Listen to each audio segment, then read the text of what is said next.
possibly be. Um, so anyway, that was my brief introduction of cognitive flexibility and sharing with you a little bit about some great benefits. So thank you for your willingness to participate in tonight's presentation. I see that Michael has joined us, so I am going to briefly introduce him and let him take over for the rest of our presentation. Hopefully everybody has their pen and pencil ready, because I know he has some fun activities. So Michael Grushler, again, is the director of the SMARTS Executive Functioning Program. He graduated summa cum laude from the University of Colorado and has a master's in education from the Human and Development Psychology program at the Harvard Graduate School of Education. And I'm sure he will share with you more information about SMARTS program itself, and I will let him take over. So thank you, Michael. Welcome. Excellent. Thank you so much, Emily. I'm really excited to present with you all today. I love talking about executive function in all capacities, but I have a special place in my heart for Cleveland because my parents met in Cleveland at Case Western, and I've always wanted to go visit. I don't know. So someday I'll come visit you all in Cleveland. But yeah, so we got a lot to do today. Executive function and cognitive flexibility and self-monitoring. These are some of the topics that I was kind of tasked to bring today. So I want to make sure we jump right in. Yes, I am going to tell you a little bit more about my program. So here's what I want to accomplish, though. I want to make sure we understand why this matters so much, although I actually think you saw some great, I love that rat driving video. I'm going to Google that later. And then we're going to do a strategy to kind of highlight what can we do to promote cognitive flexibility in our day-to-day lives. Same thing for self-monitoring. Why is it so important? And then we're going to do an activity. What can we do in our lives? So this is the organization I work for, the Research Institute for Learning and Development.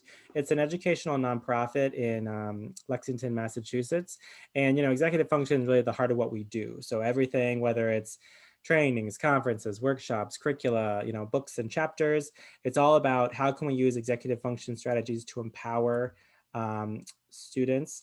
We have a sister organization, ILD, which is basically a learning center that does neuropsych evaluations, one-on-one and small group tutoring with kids who are struggling in school or identified with a learning difference. And we kind of use that as our laboratory to figure out what are some best practices that can empower, everyone, not just, of course, students, but also adults and also their teachers, all that good stuff.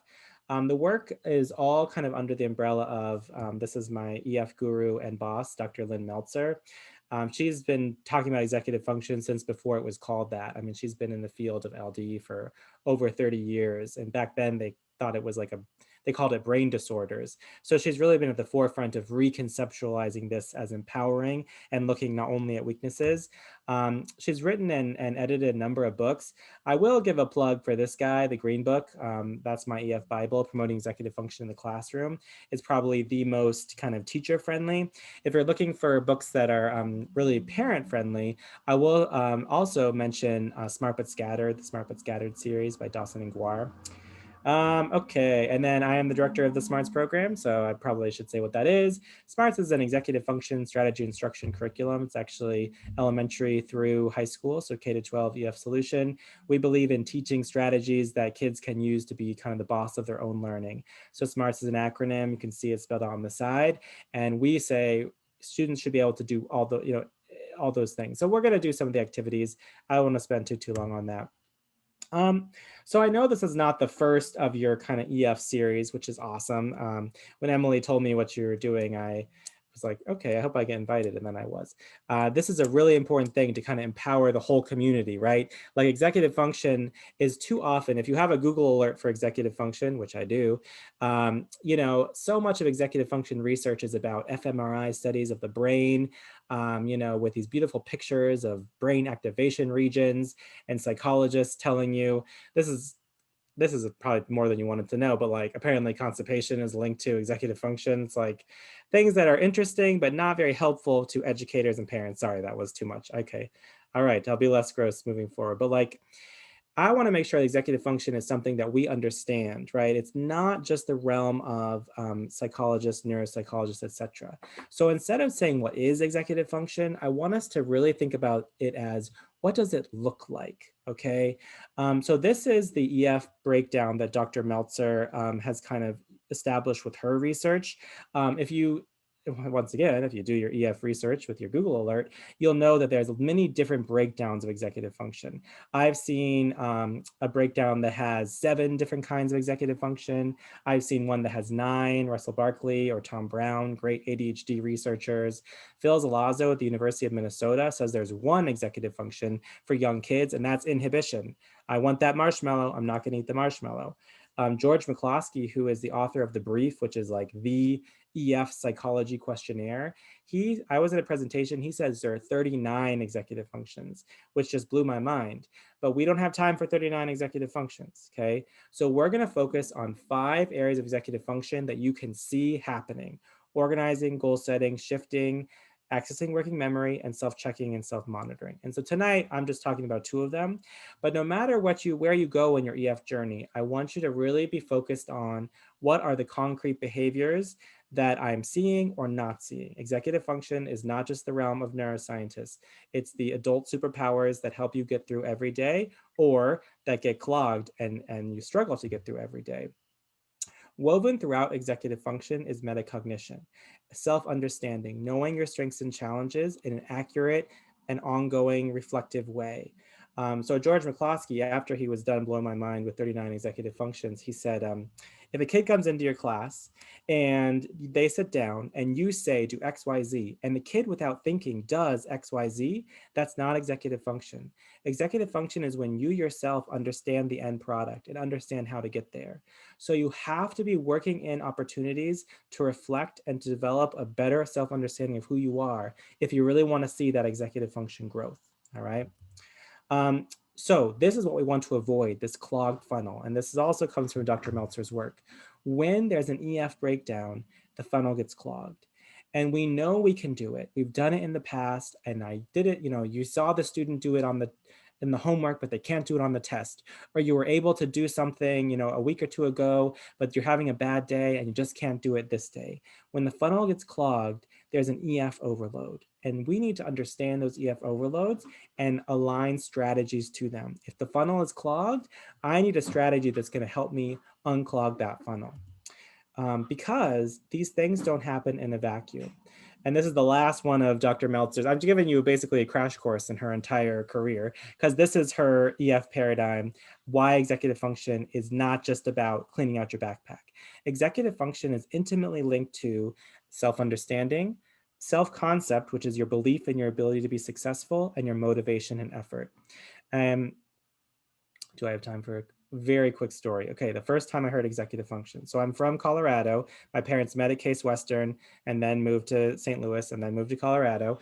And I was working, doing Title I work. I was doing supplemental education for kids who are struggling. And I was given this 9th grader who was failing math. Well, so he's failing math, but last year he was doing so well in math. So you sit down with him and you want to help him on his geometry. He's staring at the worksheet. He's staring at it. You're like, let me help you. He's shh, quiet, quiet. And so he's just staring at it. He's staring at it. He's like, the answer is 3. I'm like, this is geometry. The answer is a triangle. He has no idea kind of where to start. I went into class to observe him, really unhappy, really just angry face. And he would leave the office and go to the nurse's office quite a bit. You talk to him about it. We can get this done. He's like, I can't do it. I hate math. So notice, no executive function strategy going on, no understanding of the problem. His self-concept's in the toilet. He's saying, I can't do it. And motivation and effort are dedicated towards escaping. So all those things are interwoven. So I talked to the psychologist. I'm like, what can I do? Psychologist, it's like, I can do math tutoring. He doesn't need math tutoring. You don't accept it. So the psychologist says, you know what he needs? Executive function. So I say, okay. I go home and Google it. I see clean out your backpack, which is one very small piece of executive function. So next time, classic, teenager thing, do you want to do your homework? Do you want to clean out your backpack? He dumps out his backpack. This is like a backpacking style camping backpack full of papers. Full of papers and crumbled up granola bars, no binders, no folders, just a recycling bin. So we're making piles. Hold up one, and this looks important. Jesse, is this important? He's like, I told my teacher I did that. Oh, did you turn it in? Oh, I guess I lost it. We go through that pile, we find 7 homeworks that he did and never turned in. Okay, classic EF is doing the thing and then losing it before you get the credit. So we give him to the teacher. Right away, his grade jumps quite a bit. And God bless that teacher who gave him full credit. So now we have a strategy. I wish the strategy was let me organize my backpack, but no, he would do a homework and take a picture of it. And he would send all the pictures to the teacher at the end of the week. His homework grade goes up. Now he says, Michael, I have to study for this quiz because if I get an A minus, I can get a B plus or a B in the class. And I'm like, okay, let's do it. And he gets it. He gets the B. He says, I told you I could do it. I'm like, I was not arguing with that. But think about what happened. We found a strategy that helped him learn something about himself, that organization's hard for me. We practiced that strategy till it was working for him. His self-concept improves, motivation improves. So these things don't happen in a vacuum. So I think we've all experienced both sides, the clogged funnel and how hopeless that feels, and strategies that work for us and how good that feels. So we're going to take that and we're going to move into our first activity, which is on flexible thinking. So I wanted to take a second and kind of define cognitive flexibility, although you actually probably got a pretty good one. And then we're going to kind of brainstorm. Remember, it's not just what it is, it's what it looks like. So cognitive flexibility is the ability to think flexibly and shift perspectives and approaches, right? So you got that.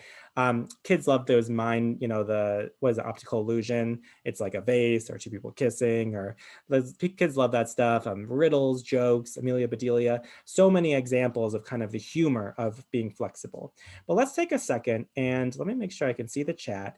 And I want you to put in the chat some times in your day that require cognitive flexibility. So when are we being asked to be cognitively flexible? And where did my chat go? Come on, chat.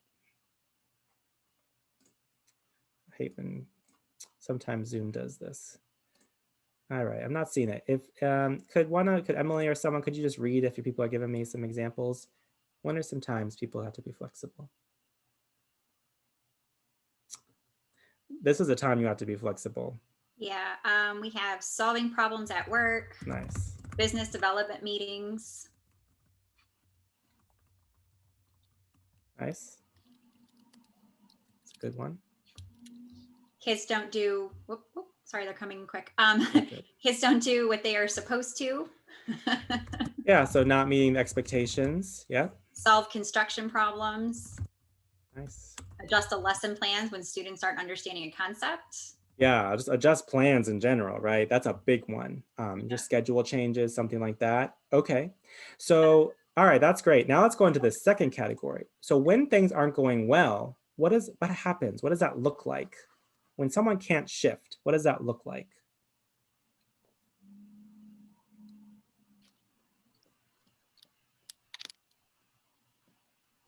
Stillness, frustration, stress, Yes. frustration, tension, headache. Absolutely. Hectic, it looks hectic. Okay. All right, great. Thank you. So what is cognitive flexibility according to us? The ability to solve problems, the ability to do development and achieve your goals, the ability to once again solve problems, the ability to adjust plans, right? And if we can't get there, we're frustrated, we're stuck, and we're blocked. So there's that clogged funnel. So this is an interesting question. What makes it hard to shift, and when are we successful at it? So this one, I'm not going to have you put in the chat, but just think about it. The times where you're able to be flexible versus the times you aren't. I wonder what's happening in those different times. So some things I hear from my students are, well, I can be flexible if I know the point of it. If you change the directions, or if you change the kind of test, or if anything changes and the students say, well, why did they do that? They're going to have trouble shifting, right? If you understand the endpoint, crucial thing in executive function, what makes it hard to shift? How about when it's a busy day, when you don't have a lot of resources, right? So there's a lot of different kind of things around us that can promote or kind of detract from a flexible approach to problem solving. So we're going to go into an activity, and the focus on this activity is this idea of perspective, about collecting the right kind of information. right? If you don't understand the endpoint of something and collect data on how well you're getting there, you're not going to be able to shift, right? If you think about some of the business development, like someone said, solving construction problems, I'm not a particularly handy person, but I do have a good friend who's a contractor. And every time I talk to him about what's going on, he'll be like, yeah, this pipe burst and no, no, no. And the kind of thing that to me would really sink your battleship. But he knows that it's a setback, but you can keep on going, right? He's going to finish that bathroom remodel or whatever he's doing. Same thing with that teacher who has to adapt the lesson plan. They know that they're going to be able to do it. It's just going to take some finagling. So in order to promote that sort of flexible problem solving, we're going to focus on that idea of keeping our perspective in mind, our end product in mind, and collecting the right kind of data. Because when you're stressed out, and this gets into a bit of the realm of mental health, but you can't trust that voice that's like, this is bad, everything's going bad. We got to really stay focused and be strategic. So we're going to use an activity from the curriculum. This one's on highlighting. We're going to use that as kind of a model for highlighting, like in life more generally. But I don't know if you've ever worked with kids and given them a highlighter. Are kids good at highlighting? No, no, they are not. We call it the yellow page syndrome. It's like something you go to the doctor for. It's so bright, you can't even look at it because they just highlight everything. They don't know how to pull out what's relevant. If they do pull out what's relevant, it's usually the stuff that's weird or gross or, maybe the very beginning or the very end. They aren't very strategic in pulling out the kind of information. But we can do that too. So I'm going to show you a video of a house. It's the Palazzo d'Amore in Beverly Hills. And I just want you to type some stuff in the chat that jumps out to you about this house. Okay, and we're just gonna do this for like 30 or 40 seconds. All right, so go ahead and just type some stuff in the chat, and I'm gonna try to find the chat. What do you notice about this house?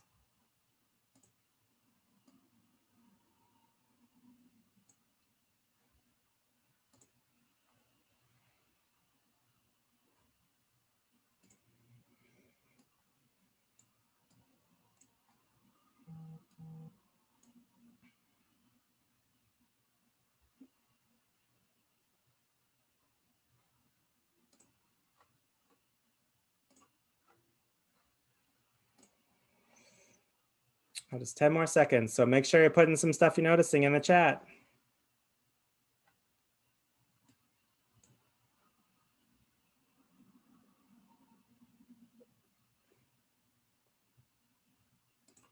Okay, let's stop there.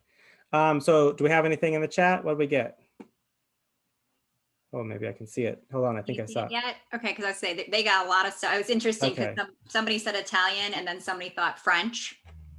Okay, nice. So I'm just going to read a quick cascade of what we got. So Italian style, fancy, ornate, sculpture, elegant, detailed, incredible ceilings, ornate, intricate, huge, high ceilings, ornate, detailed, fancy, French or Baroque, clean, natural light, two pools. They probably have a lot of housekeepers.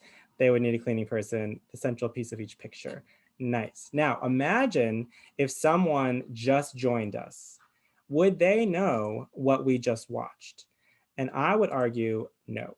If I just read that, I would think you're maybe at an antique store or maybe like an art museum. So not tremendously out of the way, but we didn't really approach that with a perspective. So we didn't know what to collect. Some people are like into chandeliers, some people are into the pool, and some people are like, can you imagine the housekeepers? Okay, we're coming at it from all these different angles. So in Smarts, we have a passage of a house. So let me just show this. And I'm just gonna show it, and I'm going to use a fancy zoom feature to annotate. So I'm going to read just the first two paragraphs of this house, and we're going to read it as if we were a real estate agent. So as a real estate agent, you care about the kind of things that matter. Sorry, move that. As a real estate agent, I care about the kind of things that make the house worth more money, right? Things I could sell or or make the house worth less money too. So I'm going to read the first two paragraphs out loud, and then of course the chat disappeared again. So go ahead and type some things that a real estate agent cares about. So the two boys ran until they came to the driveway. See, I told you today was good for skipping school, said Mark. My mom is never home on Thursdays, he added. Tall hedges hid the house from the road, so the pair strolled across the finely landscaped yard enclosed by a stone wall. I never knew your place was so big, exclaimed Pete. Yeah, but it's nicer now than it used to be, since my dad built the Olympic-sized infinity pool and added the indoor basketball court.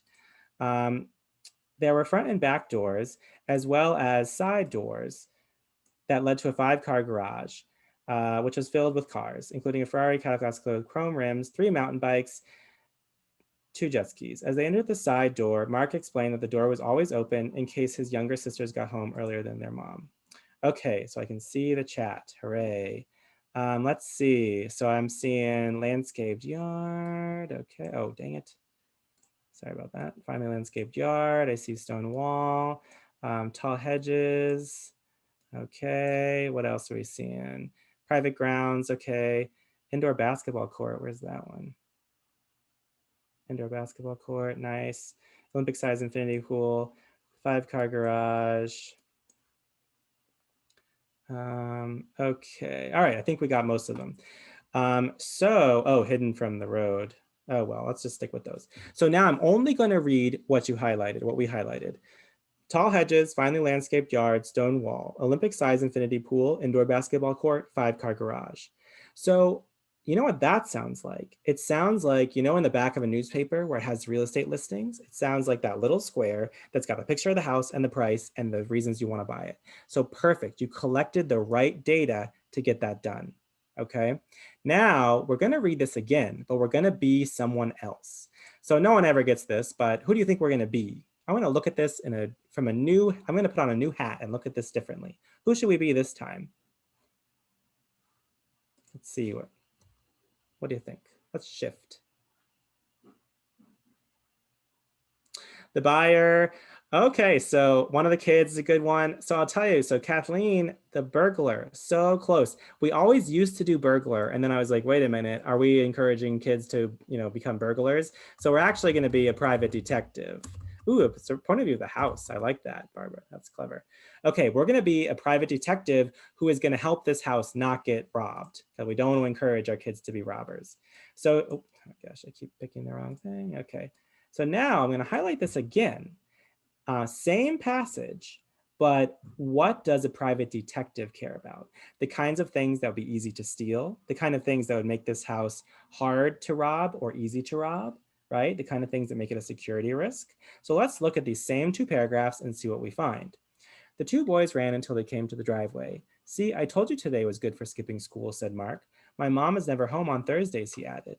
Tall hedges hid the house from the road, so the pair strolled across the finely landscaped yard, enclosed by a stone wall. I never knew that your place was so big, exclaimed Pete. Yeah, but it's nicer now than it used to be, since my dad built the Olympic-sized infinity pool and added the indoor basketball court.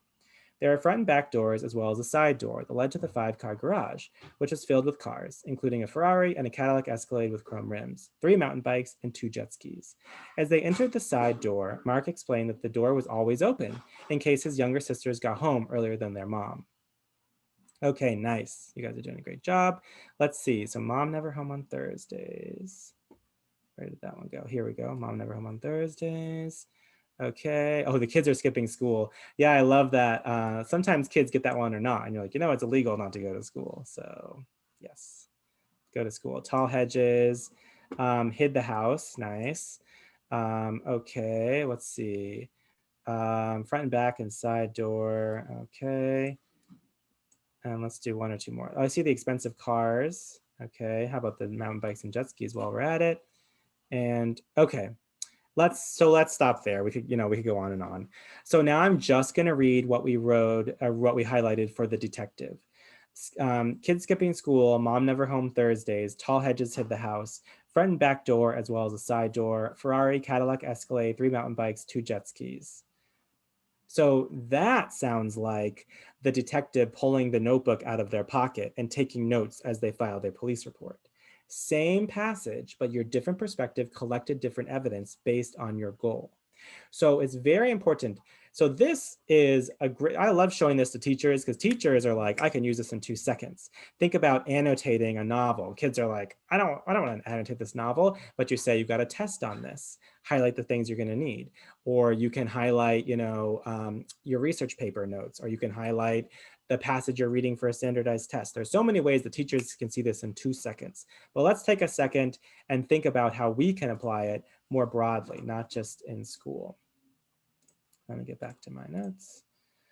Okay. Oh, I love, by the way, it's so great when people will like disagree, right? Like tall hedges, one time this kid really put me to shame because she had highlighted that for detective. And I was like, hedges are really something that the real estate agent, I mean, I helped write this. I was like, I put that in there for the real estate agent because it'll make the house look fancy. And she said, but people can hide behind those. And it was just, that's such good critical thinking. I was really proud of her. So, you know, if we look back at those areas that are important for being flexible, think about how the perspective is so important. If you're trying to solve a construction problem or a business problem, but you have something else on your mind from an argument you had earlier in the day, or a stressful moment on something else, or you just are upset about something else, it's going to be hard to be collecting the right evidence. So if you're approaching a problem, it's really important to think about the perspective and the kind of data that you should be highlighting. All right. A lot of times that frustration, that blockage, that clogged funnel can really just come from you're trying to collect too much data at one time. You're not trying to solve one problem at the right time, or you're collecting the wrong data for the moment. Perfectionists are like so bad. They're trying to collect everything to be perfect, perfect, perfect. I'm like, what is your goal here? What data do you need to collect it? Okay. That right there is going to help you shift into the appropriate mindset to be productive. Okay, so I'm moving kind of fast because I wanted to do two full activities. So put that in your bag. We're gonna have some time for questions. So the next one we're moving, and we're also using this fun curriculum for K through 12. Now we're gonna talk about self-monitoring. So we've talked about shifting to be collecting the right data to get the problem solved. Now we're gonna talk about self-monitoring. And the image we're gonna use for self-monitoring is, am I wearing the right hat right now? Am I wearing the right hat to get the job done? So similarly, the official definition is ongoing process of reflecting, am I on task? Am I doing the right thing? Okay, but as always, we got to make this our own. So I want you to type in the chat some things that, when do we need to self-monitor? When is self-monitoring important? When is it important to self-monitor?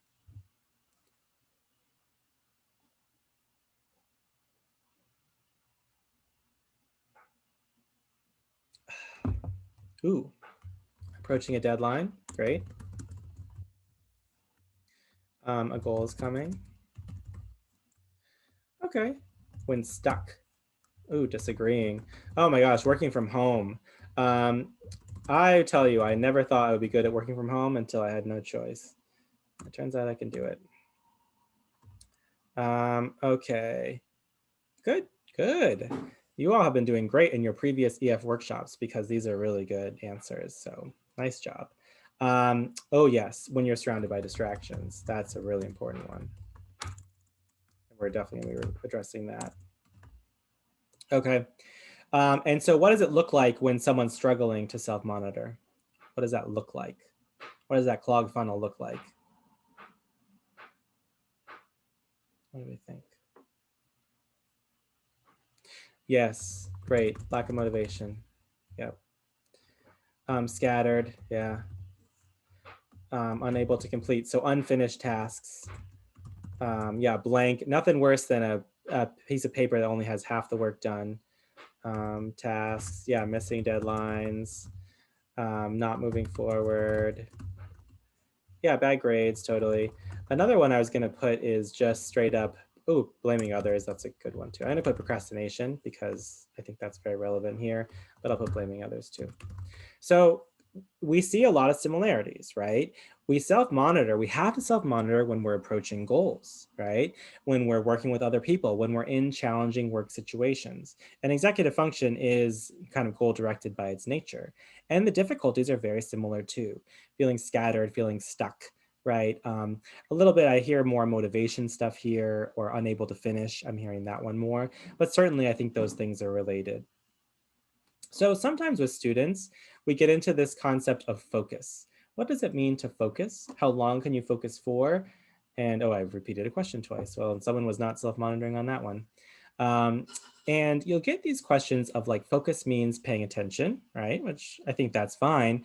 But they'll say, I can focus for 2 minutes. And, or I had one kid say 30 minutes. And so I stole this from that George McCloskey who I mentioned. He said he lights a candle and you say, okay, you got to stare at, you got to focus on this candle, right? 2 minutes, 20 minutes. So this kid thinks they can literally look only at that candle for 20 minutes. How does that go? It doesn't go well at all, because the truth is that focus and attention are not a laser beam. And that's true for self-monitoring, and that's true for executive function. It's not a switch that's on or off, okay? You can't just pay attention to something and never look away. It's just not the way the brain was designed to work. We're supposed to be like out living in nature, watching out for saber-toothed tigers and stuff. So focus and executive function and productivity, they're like a place. It's like a state of being. It's a environment that has set you up to be well, because everything in your environment should reflect that goal and that attention. So this is coming from one of the lessons on focus, but some people like working in a coffee shop. Some people like working in a totally quiet office. Some people like this, some people like that. To really self-monitor, to really be on task, you need to create the environment that's going to help you stay on task. There's a really great essay or article, I think in the New York Times, about willpower. And the point is, it's not a question of like, willpower is not like a laser. Willpower is all about reducing distractions, creating a place where your obstacles are minimized, where you have opportunities to get back on track. So when we talk about self-monitoring, we're not boosting your like desire to be successful, even things like motivation. We're more about boosting your ability to create an environment where you are in the right spot. So we talk about these hats, and I'm going to go beyond just a hat. I'm going to talk about like a room. You need to be in your self-monitoring space. So what kind of place is it? And how do you behave in that place? So we talk about, with young kids, we talk about things like volume, like, okay, indoor voice, and we're going to take that concept and make it bigger. So it's not just, it's talking about setting, volume, time, even your outfit, right? Even for those of us who work at home, I'll tell you, I was tempted to wear, you know, a swimsuit and flip-flops, but I just am not inhabiting a good place when I do that, okay? So with young kids, we get into this idea of hats, right? Wearing a hat means you can wear different roles throughout the day. So here's a quote. Hello, Pat. How are you feeling today? How would you rate your pain on a scale of 1 to 10? So who do you think that person is? How are they dressed? You know, who is that person? A doctor, nice. So they're probably wearing, yeah, a nurse or a doctor. They're probably, you know, dressed in their PPE. They could be, with this quote, you might think they're in like an examination room. What time of day is it? Time of day and what volume level? Daytime and volume. Conversational, great. How about this one? Get me gloves, sterilized towels, and my instruments stat. Who's that? Surgeon, yep. So they're wearing like, yeah, ER surgeon, and they're wearing the like really PPE covered with every last thing, and they could be in the ER. The time, that one we don't know, because it could be, yeah, volume level is yelling, exactly, and that's appropriate. It's a matter of life and death, literally. How about this one? Tanya, you have done yourself again. Dinner smells absolutely amazing. Who's that? Someone's at home, a spouse or a partner, exactly, they're at home. The time, probably dinner time, which is approaching for many of us, and volume level, once again, conversational. And then last one, Josh, remember to put your homework in the bag. Ooh, someone said dressed well at a friend's house. Oh, okay, that's true. It's not necessarily a partner. It could be like a dinner party guest. How about this one? Josh, remember to put your homework in the bag. A mom to a kid, a teacher or a parent. Yep. It's evening, right? It's nighttime. And the volume level, I guess it depends, right? Hopefully it starts off conversationally, but if you keep getting ignored, it might escalate. So the thing that kind of blows kids' minds, which I don't think will blow yours, is these are all the same person, right? And that's not something that kids are used to thinking about. That you wear different hats throughout the day, you speak in different volumes, you inhabit different roles throughout the day. And we can use that to build on it, right? Because the secret is to wear the right hat at the right time. Once again, if so, let's say that mom or dad or whatever has a big fight with their kid that night, and the next day they're thinking about that big fight during surgery. Wrong hat, wrong time, not going to be productive, and vice versa. So if we think about the different hats we wear, we need to think about what does it look like when I'm wearing that hat correctly? And how can I build a space around myself to do it? Thinking about, so, hold on, did I do a thing for this? No. All right, so thinking about the different hats you wear and what does, so like attire and all that, I don't know if that's the best, maybe that helps you, maybe it doesn't. Let me talk about the way that this activity sometimes plays with students. And I want you to think of some of your own hats. So for students, I'll hear things like student hat, friend hat, recess hat, son or daughter hat, stressed out hat, a sports hat if they play sports, or a drama hat or artist hat. There's lots of different hats they can wear. And they're usually pretty good at identifying. And it's pretty cute. We make them draw the hats, of course. This is an elementary activity. And it's pretty cute when they draw the hats as well. But then we talk about what does it mean when you wear the wrong hat at the wrong time. So imagine a kid is wearing the friend hat when they're supposed to be in class. They're talking too loud. They aren't getting their work done. Um, I know I, as an educator, have been called out wearing my educator hat with friends. Like they ask something and I start giving them a mini lesson and they're like, no, I didn't ask to, this is not a lesson plan, right? So wearing the right hat at the right time. So the place that I take this lesson, especially with today, especially when kids are learning at home, is how can you set up your desk to be wearing the right hat at the right time? So if I'm trying to get my homework done, but the cell phone belongs in fun hat or friend hat, the cell phone should not be there because I'm not wearing that hat at that time. Another really important, so then you replace it with something. All kids, if they're working from home, should have something they can kind of fidget with so they can do something with their hands, but it needs to be the kind of thing that a student should be fidgeting with, okay? Um, I do think that kids should get dressed as, whatever they're supposed to wear at school, I think they should be wearing when they're learning from home, if they're wearing the right kind of thing. For us as adults, I think we need to make sure we do the right hat at the right time. If you're having trouble getting a personal project done and you're trying to do it in your bed, you're sending a message to your brain that this is a place to be sleeping. One of the easiest ways to get yourself back on track is to change your setting. A classic thing for college students, they're doing their homework in the dorm. Terrible place to do homework. Dorms are gross. They're dark and dank and they smell bad, and you can hear some kid playing, that crazy rap music a door down. It's not a place for working. They go to the library. Changing your setting is one of the easiest ways to self-monitor, the easiest ways to get back on track and be productive. Um, so I don't know, so this is an interesting one. I would wonder if anyone wants to share, what are some of the hats that you wear throughout the day? And what does that kind of like setting piece look like for you? I would love to see a response or two. And then, I guess we can actually get into questions, that one pretty well. What are some hats that you all wear during your day? Yeah, parent hat, working hat, yep. Yep, and we know how hard those can be to keep separate, right?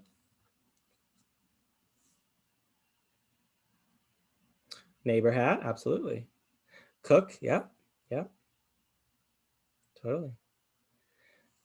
Sure, yep, that caretaker piece, absolutely. That's a really, caregiver for parents is a really interesting hat to inhabit because then talk about shifting, right? Talk about shifting. And also, it's very important as a caretaker to take off that hat sometimes because otherwise you get totally maxed out. I mean, and notice, but when we talked about what it looks like when it's kind of malfunctioning between those areas, in both of them we said maxed out, stressed, frustrated. Everyone's executive function goes out the window when things are too hard. Even myself, who talks about executive function for a living, I've got EF strategies around me everywhere. When things are super stressful, it's really hard Yeah, and at work, so, and Keith, I have a sneaking suspicion that you are working in a school since you're helping to run this. And yeah, teachers and educators can wear many, many, many different hats. And that's a part of the nature of the beast. But also, when it's overwhelming, if there's something that must get done, you have to create time and space to wear that vital hat. Let's say you have grades due or some whatever due. If you don't create the time and space, you're always going to be wasting so much mental energy in trying to find time to make it perfect. Instead, sometimes in my office, when we would go into the office, everyone would have a production time sign. And if someone puts that on their door, you cannot bother them unless, there's a fire. And that means they're working on something very important. They're creating that sacred space. Same thing, many of my coworkers have Fridays that they stay at home to work on different projects, that kind of thing. The easiest way to be productive is to focus on the time and space around you and not on this idea of motivational drive. I believe you care about it or you wouldn't be working on it. It's much more about controlling the environment around you. Absolutely. Okay, well, thank you all for sharing. So we do have some time for questions. I don't know if people want to, I don't know how you normally run this, but I'm excited. I think people can put their questions into the chat, and then you can respond to them. You can still see the chat, correct? Yes. Okay, wonderful. Yeah.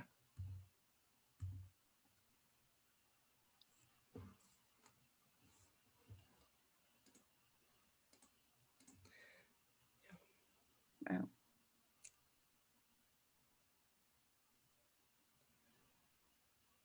Let's see. Well, You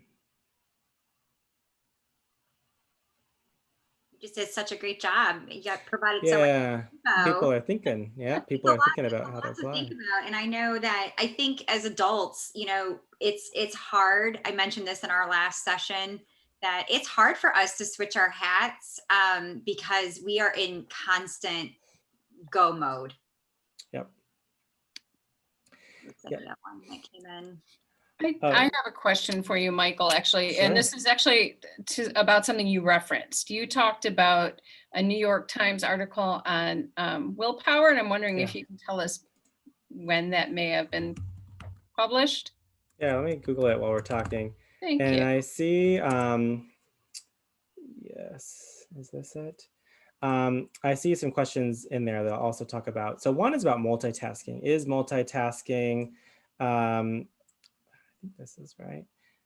I don't know if this is correct. I'll keep checking on it. But multitasking, how does multitasking relate to EF? So the official response is that multitasking is bad, right? Because you're dividing your attention and this and that and the other. And I agree with that, except I do so much multitasking right now because of the world we live in. So the danger of multitasking is you can't get anything done well because there's so many different things happening. So I think it's very important with anything related to executive function, the more you can write down and make concrete and make visible. So if you're going to be multitasking, you should not be doing too many things in your head at one time. If it's a question of doing one rote thing and then something else here and something else there, fine. But I think you do try to stay away from multitasking if you can help it. Be very selective with it because it puts more stress on your executive function. It puts more stress on your stress. It's really a risky thing to do, although I do it quite a bit. I do see this thing about being flexible when time is short, and that's a really important one. So the big secret around executive function is the more visible you make things, the better off you'll be. So whatever that task is that you need them to be flexible, like let's say emotions, right? Like with young kids, and they just come in and you can tell they're like ready to totally explode, and you need them to be able to say, I'm really upset and here is why. So I've seen classes where they just have an emotions board and then the kid can point to the emotion and then you've got a starting point and then you've got a whatever. Same thing with kids who, their morning routine is a total disaster. And every morning it's like a scavenger hunt to the nth degree. So putting up a list that has the things they need to do, the more visual, so that's one of the important things around planners is kids like don't want to use planners because they think it's a memory aid. It's not a memory aid. It creates an executive function scaffold that lets you handle different things as you go. So the number one rule for anything executive function is make it visible. And I'm still Googling this thing, so. Thank you. And also, Michael, I have a question. Maureen Dre in the chat brought up an issue, and I could have written the very same question regarding my daughter. And I'm hoping you can address that one. She said, she's talking about her daughter and she works hard, knows material, does well at home, but, freezes up on her tests and quizzes. And, you talked about the clog funnel, which struck me as well. And, how do you get them? I wish we had more time to talk about how do you get them past that? How do you unclog that? Yep. So partly it's, that self-understanding, that metacognition, so important, because there's so many different reasons that someone can have a shutdown on a test. I mean, anxiety, even like we call it anxiety, but anxiety comes in many flavors and shapes and forms. So understanding it is the most important thing. So it's really important to reflect back on okay, so what were we thinking beforehand, and what piece went well, what piece didn't, and then also kind of like trickling in some strategies to try. So for some kids who, just can't get anything done on a test, I'm like, okay, what's going to be the hardest part of this test? And okay, let's pick 3 things. And the first thing you're going to do when the test starts, write those 3 things on top, because it might be an issue of competence. Kids like, I can't do it, I can't do it, I can't do it. Now they've got a visual aid that is going to guide them through that test. So let's say that didn't work at all. Okay, it didn't work at all. Well, let's talk something else. It could be, honestly, they might need a quieter setting. They might need this, they might need that. So we have to normalize that that was a challenge and kind of learn from it. While I'm plugging, so I'm going to put the book, the Dawson and Guar book in a second. But while I'm talking books, I hope if you haven't read Mindsets by Carol Dweck, really great book for parents, educators, every single person on earth should be forced to read it. It's because it really helps you think about one of the most important things in life is bouncing back from challenges. Oh, like when something goes wrong, do you say, oh, that's interesting, what can I do differently? Or do you say, oh, I guess I'm stupid, I got to give up? She says it more eloquently, but I really recommend that as another approach. So hold on, I'm putting the Smart But Scattered book in. Smart But Scattered is a great executive function workbook that you can use with kids. It has like a little bit of learning about executive function and then a little bit of doing, just like we did today. Yeah, they have for every age, children,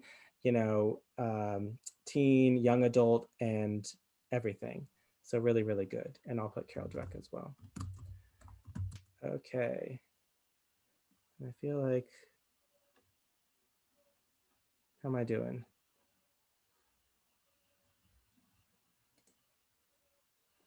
And lots of great, there's lots of good like TED Talks on this too, if you don't feel like reading a whole book on it. I also say, we love talking about executive function. We've got our own executive function webinar series coming up in December and January. So if you want to learn more EF with us, we're happy to do it. I can put my link in there too. I'm worried I'm getting too many links on links, unfortunately. All right, I'll send it. You know what, Emily, I'm going to send you the link about the webinars, and then if you want to share that with people, that would be great. Yeah, Maggie and I will make sure we get that out. Thank you. Parents are really at the final frontier of this. Ooh, I always have one other tip for parents. So executive function, it's all about, remember, what it looks like. What does it look like, your organizational demands at school versus at home? And the gap between expectations from school to home is a really big problem. That clogged funnel a lot of times happens because they learned one way of doing it at home and it doesn't work at school. So one of the best ways you can support your kids is learning what the expectations are at school. What are they supposed to be doing? What is it like with these tests? How are they supposed to be studying? Especially in the shift to remote learning, there were kids that had no idea where to find the study guide. They didn't know there was, or to find their homework even. So parents are getting these emails that your kid hasn't done homework in 2 months. So that's not an email a parent wants to get. And the conversation quickly becomes, confrontational when really there's a lack of understanding. And, it's not anyone's fault per se, but the one thing that we can do is work to get consistent expectations between that gap from bridge to home to school. That's part one. Part two is independence. Teenagers especially, they really want to own this stuff. They do not want to be told how to clean their room or how to do this or how to do that. However, that doesn't mean that they are ready to do it independently quite yet. So once again, making expectations visible. A clean room looks like X. write it down on a piece of paper and then put it on the wall. I did not come up with that. I'm not giving you a hard time. You said that's what the room is supposed to look like. Don't let it become part of that. The executive function expectation lives outside of your desire to control their life, because executive function is adult superpowers. The research is showing that it's one of the most important predictors of success down the road. So we have to kind of be working on, write it down, test it out, how did it go, etc.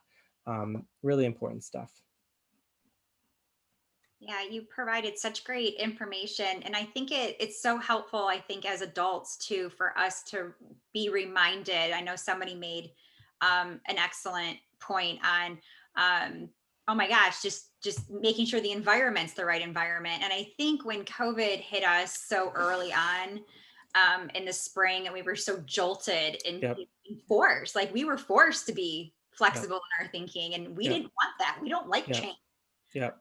And it was, and I realized, I thought, yeah, I could sit here in my sweats. My students aren't going to know if I'm in my sweatpants and my workout outfit, but putting my scarf on and yeah, wearing makeup. I mean, little things like that.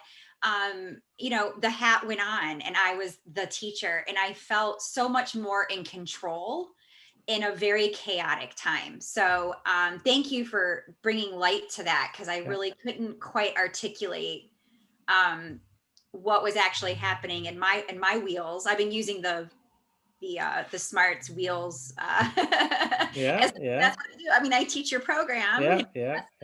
but it just makes a lot of sense. So thank you for that. Absolutely. And thank you, everybody, for joining us again this evening. I wanted to put some contact information up for you real quick for Michael. There we go. And it's wonderful because his program company that he works for is an easy URL address to access. And Michael was gracious enough to offer his email address, so you can definitely email him. I was so thrilled. I said, "You want me to put your email?" And Michael goes, "Yeah, I love talking to people." So there might be some people on here that'll take you up on that. So there is his information, and we will post all of this to the alumnae and parent engagement pages as well at Magnificat. So thank you, Michael. If you need to jump off, we completely understand. We're going to selfishly plug our next couple of series that we have coming up. Yeah, so we have, don't forget, everybody, that this weekend is our Night in Blue weekend. Spaghetti drive-through dinner. Sunday is the drive-in movie. Then our next, I'm going to skip over the November 19th one because I'm going to have Keith explain that. But our next executive functioning series will be after Thanksgiving. So December 3rd will be organization. And then December 12th, we'll talk about time management.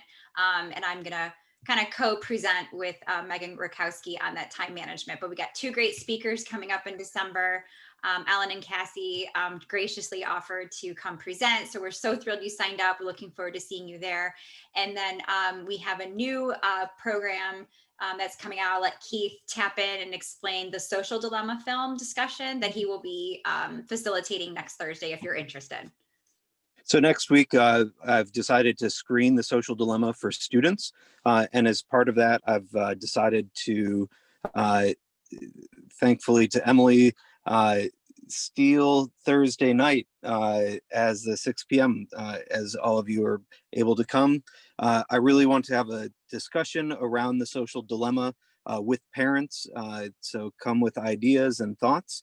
The social dilemma, if you haven't heard, is on Netflix. And the tagline is, "We tweet, we like, and we share, but what are the consequences of our growing dependence on social media? As digital platforms increasingly become a lifeline to stay connected, Silicon Valley insiders reveal how social media is reprogramming civilization by exposing what's hiding on the other side of your screen." So really, it's the social dilemma really dives into how the algorithms tap into our primitive self and how it is linking to mental health issues, political polarizations, and misinformation that's causing real world harm. So I'm hoping if you have Netflix, Everybody should watch The Social Dilemma. And if you want a platform to discuss it with other parents, please come and join us on the 19th. Great, thank you. And we'll have those links set up for you as well on our pages at Magnificat. And I believe it'll probably be on Plus Portals as well if you're a current parent. That'll be there. So again, thank you, everybody. I know everyone's very busy during the week, and we are so blessed that you joined us. Be well, have a wonderful Thanksgiving, and we look forward to seeing you in December. Hopefully there won't be snow by then, but you just never know. So have a good evening. Thank you.